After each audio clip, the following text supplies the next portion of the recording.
Hello everyone, इस video में मैं प्रिजम्पटिव टैक्सेशन स्कीम के सेक्शन 44A प्लस 44AE का डिस्कशन करूंगी। लास्ट वीडियो में मैंने 44AD का डिस्कशन कर दिया है और उसका वीडियो भी अपलोड कर दिया है, वो मेरे चैनल में चेक कर सकते हैं। और इसको भी सिमिलरली बाकी के दो सेक्शन को भी मैं चार्ट के साथ डिस्कस कर दूंगी और ये चार्ट जो है आप सिमिलरली मेरे टेलीग्राम चैनल से PDF कॉपी डाउनलोड कर सकते हैं। Let's start. तो सेक्शन 44ADA में एलिजिबल एसएससी कौन होंगे? ऐसे रेसिडेंट कवर्ड है, यहाँ resident individual and resident firm. ठीक है, यहाँ पे resident individual and firm covered है और फर्म यहाँ पे सेम जैसे 44AD में था, यहाँ LLP कवर्ड नहीं होंगे। ठीक है, फर्म बट नॉट LLP। अब यहाँ पे मैं वापस बोल देती हूँ, यहाँ पे जो भी मैंने ऑरेंज पेन से लिखा हुआ है मतलब कि वो ज़्यादा इंपॉर्टेंट बात है, मतलब ठीक है उसमें ज़्यादा फोकस करना है, इसलिए इसको ऑरेंज पेन से लिखा है। तो यहाँ रेसिडेंट कौन? इंडिविजुअल और फर्म।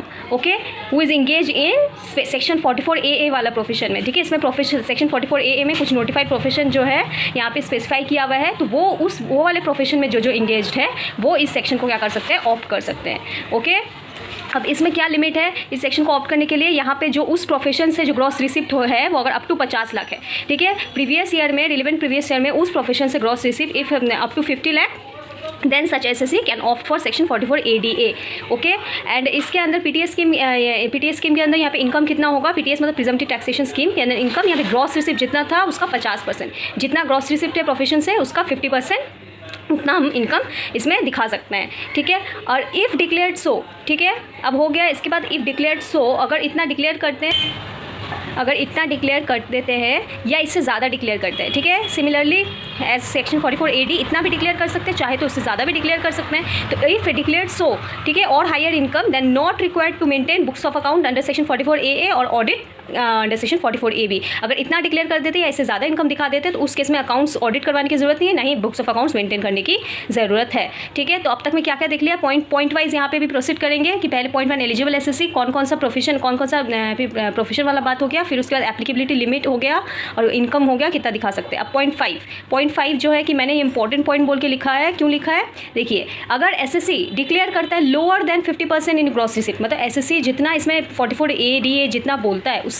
उससे भी अगर कम डिक्लेयर करता है एसएससी इनकम, ठीक है, और and his NTI is exceeds basic exemption limit, और उसका जो नेट टैक्सेबल इनकम जो बेसिक एग्जेम्पशन लिमिट से एक्सीड कर जाता है, ठीक है, इनकम वो 44ADA से भी कम दिखाता है और उसका NTI जो बेसिक एग्जेम्पशन लिमिट से एक्सीड कर जाता है, then in that case assessee required to maintain books of accounts under section 44AA and get its accounts audited under section 44AB।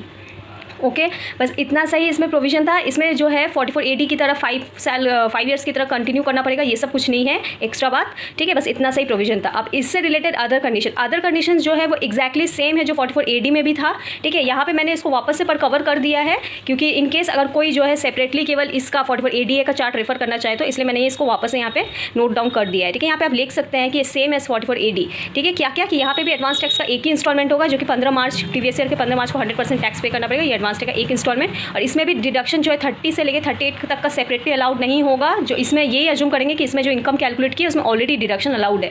ठीक है, और यहाँ पे भी WDV of asset calculated considering notional depreciation for every year, और यहाँ पे भी फर्म के केस में जो होगा सैलरी और इंटरेस्ट जो होगा वो डिडक्टेबल नहीं होगा, salary interest will not deductible.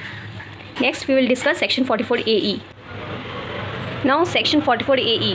ठीक है, 44AE में एलिजिबल एसएससी कौन है? Assessee owning not more than 10 goods carriage at any time during previous year. ठीक है, तो यहाँ पे एसएससी, यहाँ पे अभी तक में जो भी 44AD और ADA पढ़े उसमें बोल देता था रेसिडेंट एसएससी, यहाँ पे एसएससी केवल लिखा हुआ है। तो इसका मतलब क्या है, ये सेक्शन ऐसा है जहाँ पे रेसिडेंट या नॉन रेसिडेंट दोनों ऑप्ट कर सकते हैं। ठीक है, रेसिडेंट हो या नॉन रेसिडेंट इससे इस PTS को दोनों ऑप्ट कर सकते हैं। ठीक है, assessee owning not more than 10 goods carriage. ठीक है, जिसने जो ओनर है अप टू 10 गुड्स कैरेज का, ठीक है, कोई प्रीवियस ईयर में कभी भी जो है वो जो है गुड्स कैरेज का अप टू 10 व्हीकल तक का क्या है एसएससी ओनर है। ठीक है, अब कौन कौन से बिजनेस में है? वो business engage in business of प्लाइंग, hiring और लीजिंग ऑफ गुड्स कैरेज। ठीक है, प्लाइंग, हायरिंग और लीजिंग ऑफ गुड्स कैरेज में इंगेज है। तो ये 1 हो गया एलिजिबल एसएससी, 2 बात कर ली एलिजिबल बिजनेस का। अब यहाँ पे आएंगे 3। अब यहाँ पे कितना इनकम दिखा सकते हैं? अब यहाँ पे इनकम जो है यहाँ पे 2 पार्ट होगा। ठीक है, व्हीकल के हिसाब से, एक होगा हैवी गुड्स व्हीकल के हिसाब से, एक अदर व्हीकल के हिसाब से। ठीक है, इसमें ये वाला आप अच्छे से पूरा देख लेंगे, आपको एक भी जो इससे रिलेटेड कुछ भी प्रोविजन या सम आएगा एक भी गलती नहीं होगा। ठीक है, इसमें मैंने बहुत बहुत अच्छे से जो है कम्प्रिहेंसिव तरीके से पूरा एकदम डिटेल कवरेज कर दिया है। तो यहाँ हेवी गुड्स व्हीकल का पहले बात करते हैं। हेवी गुड्स व्हीकल का पहले समझेंगे कैसे कि क्या हेवी गुड्स क्या अदर। तो हेवी गुड्स व्हीकल का मतलब है कोई भी गुड्स कैरियर जिसका जो वेट है, ठीक है, जिसका ग्रॉस व्हीकल वेट जो होगा वो वेट जो है या तो 12 kg से 12 kg बोल लो या 12 टन, 12 kg या 12 टन से एक्सीड कर चुका है, जिसका ग्रॉस व्हीकल वेट 12 kg या 12 टन से एक्सीड कर चुका है वो हो गया हेवी व्हीकल, ठीक है। और हेवी व्हीकल को छोड़ के बाकी जो भी व्हीकल है वो आ जाएंगे अदर व्हीकल में। तो हेवी व्हीकल के केस में इनकम कितना होगा 1000 क्या 1000 लेंगे पर टन, 1000 पर टन पर मंथ और part of the month per vehicle, ठीक है। 1000 पर टन पर मंथ और पार्ट ऑफ द मंथ, यानी कि कोई मंथ का अगर मान लो 15 दिन 10 दिन बचा तो उसको भी एक मंथ ही कंसिडर करेंगे, ठीक है। पर मंथ तो part of the month per vehicle, ठीक है, पर vehicle of gross vehicle wait या unladen wait. Gross vehicle wait नहीं दिया, अनलेडन वेट दिया, तो अनलेडन वेट का ले लेंगे, ठीक है। कितना 1000 पर टन पर मंथ और part of the month per vehicle, ठीक है।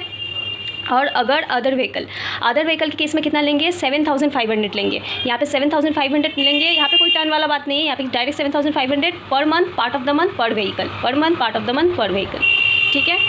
उसके बाद ये 0.3 हो गया, कितना इनकम दिखाएंगे। उसके 0.4 में क्या बोलता है, इन सब केसेस में अगर एसएससी चाहे तो वो हायर इनकम दिखा सकता है। अगर एसएससी जो है इससे भी ज़्यादा इनकम डिक्लेयर करता है तो वो जो हायर इनकम होगा उसको कंसिडर किया जाएगा, ठीक है। That higher income will be consider.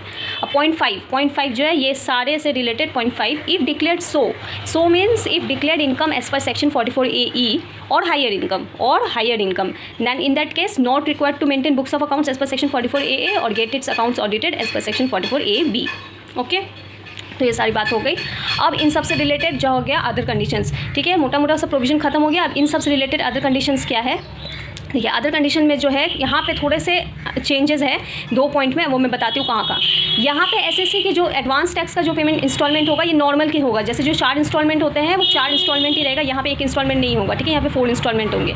और यहाँ पे जो डिडक्शन वाला सेम है कि 30 से 38 डिडक्शन सेपरेटली नहीं अलाउड होगा, it is assume that it has been already allowed, ठीक है। और WDV ऑफ एसेट जो होगा कैलकुलेट होगा कंसिडरिंग द नोशनल डेप्रिसिएशन, ये भी सेम है, ठीक है। अब ये जो है ये बहुत इंपॉर्टेंट चीज़ है, ठीक है, इसलिए मैंने इसको 2 स्टार देख के लिख के रखा है कि फर्म के केस में बाकी जो अभी तक में 2 जो पढ़े 44AD और ADA में सैलरी और इंटरेस्ट का डिडक्शन नहीं मिलता था, ये एक इकलौता एक सेक्शन है 44AE, ठीक है। इस दोनों में मेन मतलब गौर करने वाली बात ये है कि यहाँ पे एसएससी जो है नॉन रेसिडेंट दोनों कवर हो जाते हैं और यहाँ पे फर्म के लिए पार्टनर सैलरी और इंटरेस्ट का डिडक्शन मिलता है, ठीक है। इज़ डिडक्टेबल ऑफ कोर्स यहाँ पे 40B का जो है कंडीशंस को चेक करके इन्हें अलाउ करते हैं 40B की कंडीशन के हिसाब से। और हाँ, और एक बात बोल दो, 40B का जो भी है वो फर्म से रिलेटेड वो भी मैंने उसका सेपरेट वीडियो वैसे डाला हुआ है, वो आप चाहो तो वो वाला वीडियो भी रेफर कर सकते हो, ठीक है। तो यहाँ पे 2 क्या अलग है, यहाँ एडवांस टैक्स वाला कि यहाँ पे 4 इंस्टॉलमेंट होता है, यहाँ पे फर्म में पार्टनर सैलरी इंटरेस्ट का डिडक्शन मिलता है। लास्ट पॉइंट ये भी वही सेम है कि अगर इनकम जो है एसएससी जो क्या करता है 44AE में जितना बोला है, जितना हेवी गुड्स के व्हीकल केस में 1000 और जो अदर व्हीकल केस में जो 7500 बोला उससे भी अगर कम अगर इनकम डिक्लेयर करता है एसएससी तो उस केस में एसएससी को क्या करना पड़ेगा, बुक्स ऑफ अकाउंट्स मेंटेन करना पड़ेगा और ऑडिट भी करवाना पड़ेगा। That's all in this video. You can download this chart from my Telegram channel. If you like my videos, please like, share and subscribe.